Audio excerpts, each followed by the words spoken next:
রোহিঙ্গা বিষয়ক উপদেষ্টা, উনি বলছেন যে এখানে কারিগরি সহায়তা দেবো। কি কারিগরি সহায়তা আমি জানি না। ডক্টর ইউনূস যে আমাদের নির্বাচনের যে এত তারিখ ঘোষণা করছে, আমার দৃঢ় বিশ্বাস, আমি আশঙ্কা করছি উনি জুনেও নির্বাচন দেবেন না।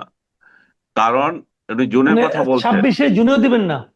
না, আমার মনে হচ্ছে উনি দেবেন না। কারণ হচ্ছে আরাকানের সাথে যদি আমাদের একটা যুদ্ধ পরিস্থিতি তৈরি হয়, তাহলে রাইট। কিন্তু এখানে দুর্যোগের একটা অ্যাক্টের উনি অংশ না, নিতে পারেন। তখন তো নির্বাচন অনিশ্চিত হয়ে যাবে।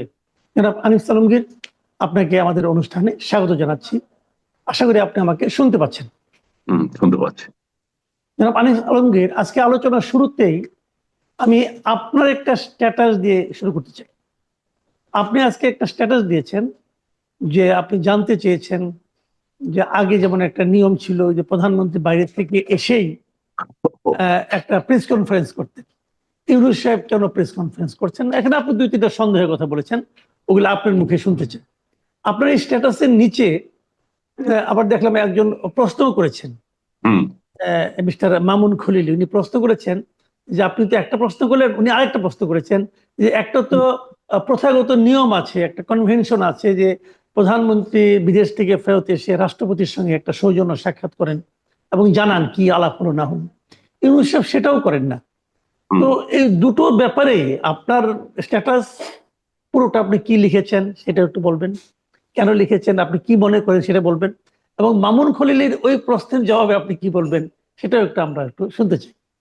না, আমার হঠাৎ করে মনে হলো যে ডক্টর ইউনূস যে জবাবদিহিতার যে বড় বড় কথা বলেন, যে বা এটা সুন্দর সোসাইটি হাবিজাবি যা বলেন আর কি, বা এই আমাদের ইয়াংদের সামনে যে স্বপ্ন দেখান, তো আমার কয়দিন ধরে মনে হচ্ছে যে জবাবদিহিতা বিষয়টা, মানে মানুষ ক্ষমতায় গেলে যে জবাবদিহিতা একটা বিষয় আছে, সেটা কিন্তু আমি দেখছি না। এই এই এই বিষয়টা আমার মাথায় এসছে যে বিএনপি সহ বিভিন্ন দল একটা অভিযোগ করছেন যে যে আরাকানে কে আপনার রাখাইনে যে ইয়ে দেবে, আহ, মানবিক করিডোর দেবে, সে বিষয়টা জাতীয়ভাবে তারা উনি আলোচনা করেন না। স্টেক হোল্ডার তারা তো আছেন, তাদের সাথে কোনো বিষয় নাই। তারা একটা ধর্ম জালের মধ্যে আছে। তা আমি ভাবলাম যে এটা যদি, এবং কদিন আগে দেখলেন যে আপনার কয়টা টেলিভিশনের সাংবাদিক চাকরিচ্যুত হলো। তো সবকিছু নিয়ে এবং সত্যিকার অর্থে আরো একটা জিনিস খুব মিস করছিলাম, যে শেখ হাসিনার যে ইয়েগুলা, আমার আমার চোখে এটি ছিল সবচেয়ে রিয়েলিটি শো। মানে বাংলাদেশের সব কয়টা টেলিভিশন একযোগে, এবং সেই জি হুজুর মার্কা সাংবাদিক যেগুলো মানে প্রশ্ন করেন। আমি নিজেও প্রশ্ন করেছি, আমাকে কিন্তু আরেকজন কোশ্চেন করেছে, আপনিও তো কোশ্চেন করেছেন। ওই হুম। ভাইদের উদ্দেশ্যে আমি বলছি, আমার স্পষ্ট মনে আছে আমি একটা কোশ্চেন করেছিলাম, আপনি আস্তে আস্তে বলে দিই আপনাকে। সেটা হচ্ছে যে রামপাল বিদ্যুৎ কেন্দ্র নিয়ে আমি এটা কোশ্চেন করেছিলাম, যে রামপালের বিদ্যুৎ কেন্দ্র হচ্ছে বাংলাদেশে, আর এখানে ইনভেস্টর আমরা এবং তারা, ভারত শুধুমাত্র আমাদেরকে কিছু লোন দিয়েছে। তো এত কিছুর পরে আমাদের এলাকাতেই পরিবেশ দূষণের অভিযোগ উঠছে, শেয়ার কেন 50-50 হবে? আমি এই কোশ্চেন করেছিলাম। ভাই, আমি কি এটা অন্যায় কোশ্চেন করেছিলাম? হ্যাঁ।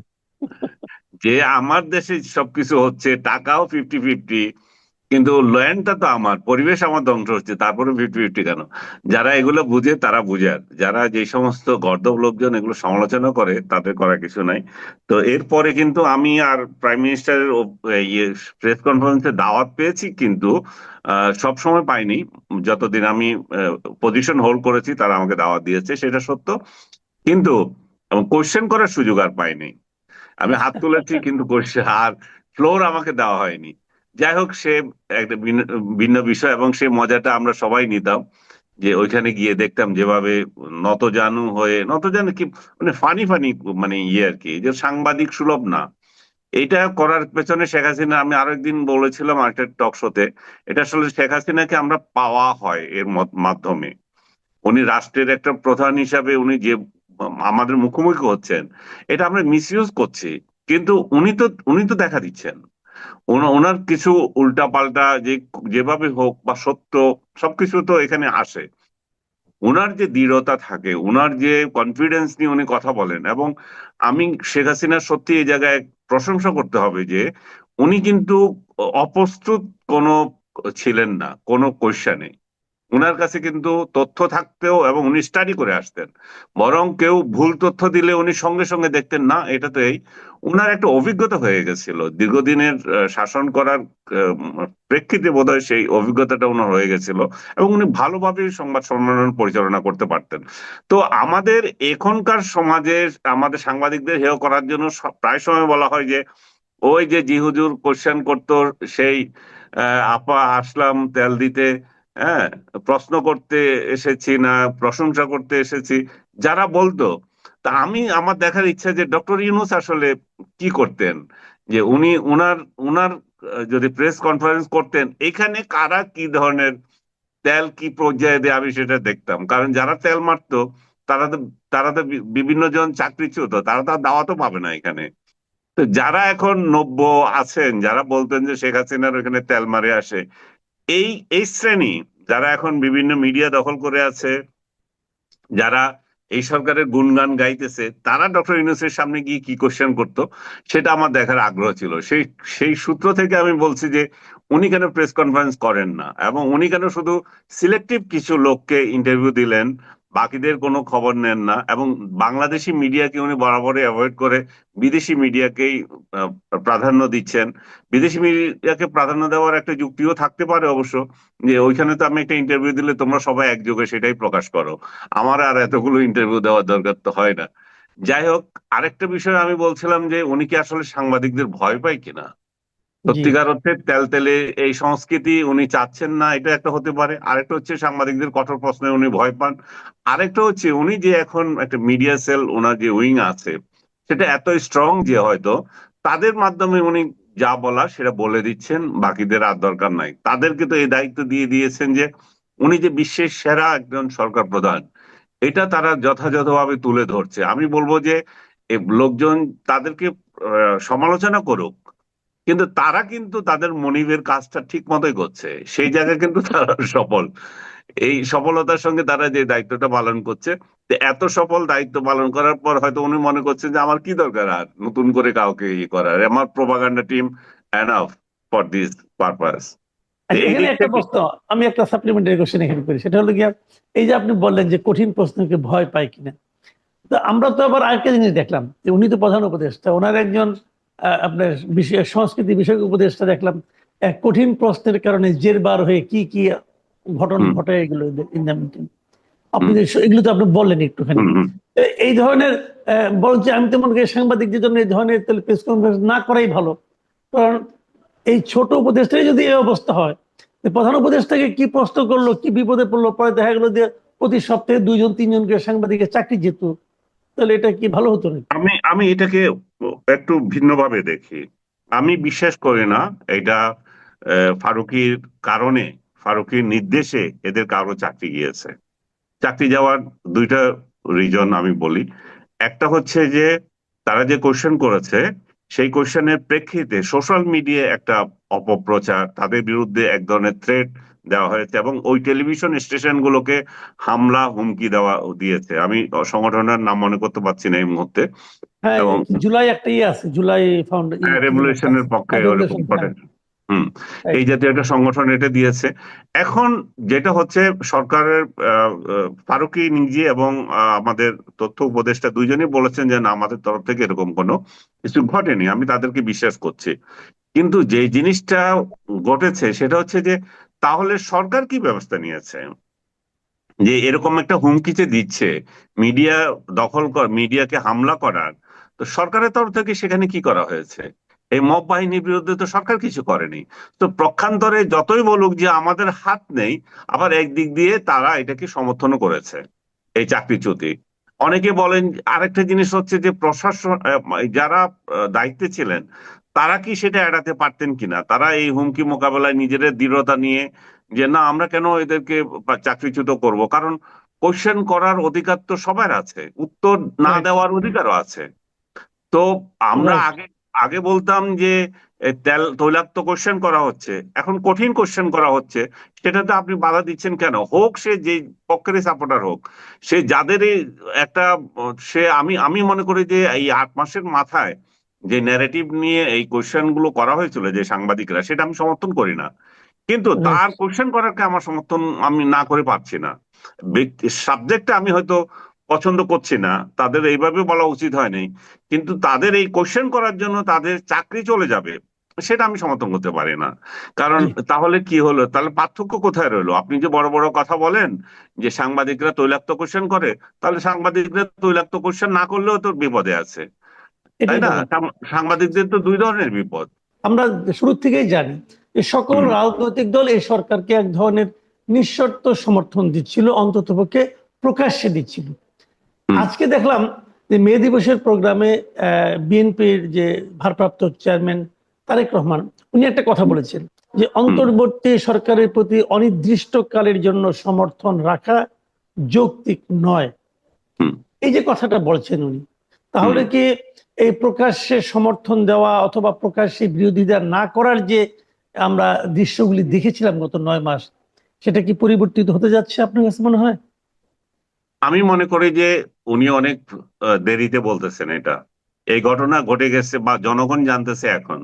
এই ঘটনা কিন্তু ঘটে গেছে যেদিন ফখরুল ইসলাম মির্জা ফখরুল আহ, প্রধান উপদেষ্টার সাথে বৈঠক করে বের হয়ে এসে বললেন, আমরা অসন্তুষ্ট, আমরা সন্তুষ্ট হতে পারিনি। রাইট।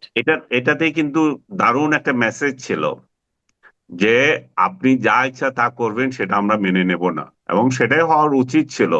একটা রাজনৈতিক দল অন্ধভাবে কমপ্লিট স্যারেন্ডার কারো শাসকের উপর যদি দিয়ে দেয়, রাজনৈতিক দলগুলো যদি শাসককে চলতে দেয়, তার জবাবদিহিতা না থাকে, সে তো যা ইচ্ছা তা করবে।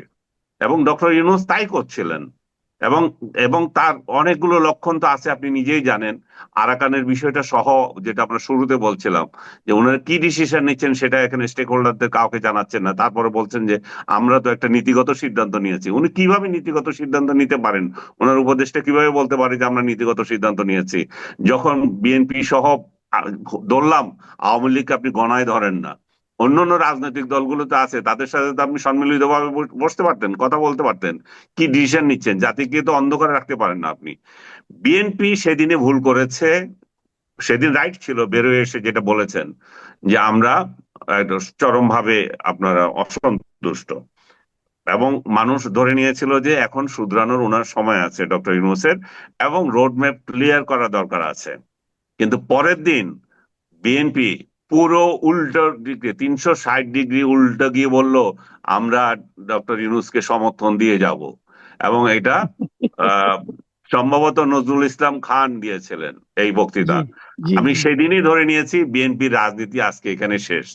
বিএনপি যে ক্ষমতায় আসার যে স্বপ্ন দেখছে, সেই স্বপ্ন এখানে ধূলিসাৎ করে দিয়েছে তারা নিজেরাই। আমি এটা বিএনপির একজন বড় নেতার সাথে শেয়ার করেছি, উনি আমাকে ধুনপুন বুঝাতে চেয়েছেন। আজকে এটা তারেক জিয়ার বক্তৃতার মাধ্যমে আবার প্রমাণিত হলো যে তারা আবার ট্রেকে আসার চেষ্টা করছেন, কারণ তারা বুঝে গেছেন যে বিএনপি কে আর বর্তমান সরকার গণনায় ধরছে না। বর্তমান সরকারের হাতে আছে জামাত, বর্তমান সরকারের হাতে আছে এনসিপি। সো বিএনপি কে ভুলিয়ে ভালিয়ে যা কিছু করছেন উনি করে যেতে পারছেন, এবং তাদের মতামত নেওয়ার তারা প্রয়োজন বোধ করছে না। এবং বিএনপি আজকে যদি এটা উম, তাদের হুঁশ হয় যে যে আমরা অন্ধ সমর্থন করব না, নিঃস্বার্থ সমর্থন কাউকে করব না, আমরা সমর্থন করব আমরা স্পেসিফিক ইস্যুতে আমরা দেখব। এবং অবশ্যই আমি এটাও বলছি যে ডক্টর ইউনূসকে তাদের সমর্থন করতে হবে, কারণ আমাদের এখন তো আর কোনো উপায় নাই, আমাদের একটা নির্দিষ্ট ইলেকশন আমাদের করতে হবে। তাই বলে আপনি কালকে ডক্টর ইউনূসকে হটাও সেই আন্দোলনে যান, আমি সেটা বলছি না। আমি বলছি যে একটা নির্দিষ্ট রাজনৈতিক কর্মসূচি, নির্দিষ্ট একটা রাজনৈতিক ইয়ে ইলেকশন ম্যাপ আমার দরকার। সেই ম্যাপের ক্ষেত্রে ডক্টর ইউনূসকে অন্যান্য সহযোগিতা করতে হবে, এবং তার কাছ থেকে এটা আদায় করতে হবে যে আসলে কখন যাবে। আজকে আমি আরেকটা কথা আপনাকে বলি, ডক্টর ইউনূস যে ইলেকশন নিয়ে যে একদিন এক কথা বলতেছে, একদিন ডিসেম্বর বলে, একদিন জুনের মধ্যে শেষ করব বলে, আবার ছোট প্যাকেজ হলে ডিসেম্বর বলে, আবার বড় প্যাকেজ, তো ওনার প্যাকেজ শেষ হবে কবে, ওনার প্যাকেজ কি, সেটাও তো উনি বলছেন না। তাহলে এখানে আরেকটা জিনিস, যখন আরাকান ইস্যুটা আসছে, আপনি খেয়াল করে দেখেন আরাকান ইস্যু যদি কোনোভাবে যদি আজকে আরাকান, আমি জানি আপনি আরাকান নিয়ে আমাকে কোশ্চেন করবেন, আমি কোশ্চেন করার আগে বলছি জি, যে জি, জি, বলেন। যে আরাকান ইস্যুতে আমার মানবিক করিডোর আমরা কেন দেব তাদেরকে? মানবিক করিডোর আমরা শুধুমাত্র দেব আমাদের স্বার্থে। আমাদের স্বার্থটা কি? আমাদের ঘাড়ের উপর 12-13 লাখ রোহিঙ্গা পড়ে আছে এবং আরো কিছু রোহিঙ্গা আসার পথে আছে। তো এই রোহিঙ্গা গুলোকে তারা যে নেবে, আরাকান আর্মি যে নেবে, সেই সেই নিশ্চয়তা আমার কোথায়?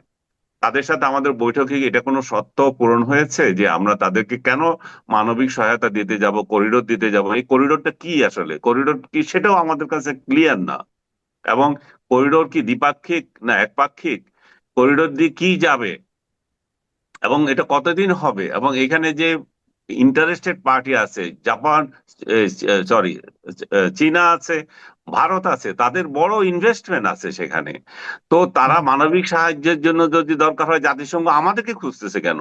তাদেরকে দিয়েও তো বলতে পারে। আমরা কেন এত মানবিক হয়ে গেলাম যে আমাদের কি দরকার হবে?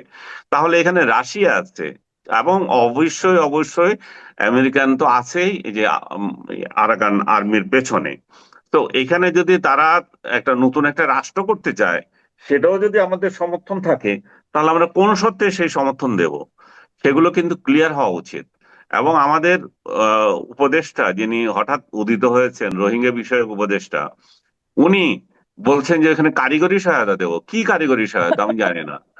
তারপর এই উপদেষ্টা বললেন যে আমরা নীতিগত সিদ্ধান্ত নিয়েছি। আর আমাদের প্রেস সেক্রেটারি বললেন যে আমাদের কোনো আলোচনাই হয় নাই। আলোচনা হয়নি, রাইট। এদিকে জাতিসংঘ বলছে, প্রতিনিধি বলছেন যে যদি এই ধরনের মানবিক সহায়তার দরকার হয় তাহলে অবশ্যই দ্বিপাক্ষিক হতে, দুই দেশের মধ্যে হতে হবে, দুই দেশের মধ্যে সম্মতিতে হতে হবে, এক পক্ষে সম্মতিতে হবে না। রাইট? যেমন মনে করেন আমরা সম্মতি দিলাম, আমরা দিয়ে দিলাম, ইয়ে মায়ানমার এখানে আপত্তি মিয়ানমার করতে পারে। করতে পারে, হ্যাঁ, রাইট। অলরেডি মায়ানমার আপত্তি করেছে। কয়দিন আগে তারা একটা প্রতিবাদ পাঠিয়েছে বাংলাদেশকে। তোমরা এই নন স্টেট অ্যাক্টর যারা আছে ওইখানে, বিশেষ করে আরাকান আর্মি, তাদের সাথে তোমরা যোগাযোগ করছো, এটা আমরা ভালো চোখে দেখছি না। অলরেডি প্রতিবাদ করেছে তারা। তো তাহলে আমরা যা কিছু করি, ভারত, চায়না এবং আহ রাশিয়া, আমাদের যে সুপার পাওয়ার যে এখানে এটা মাথা গালাচ্ছে, আমেরিকা, সবার সম্মতিতে আমাদের একটা সিদ্ধান্তে আসতে হবে।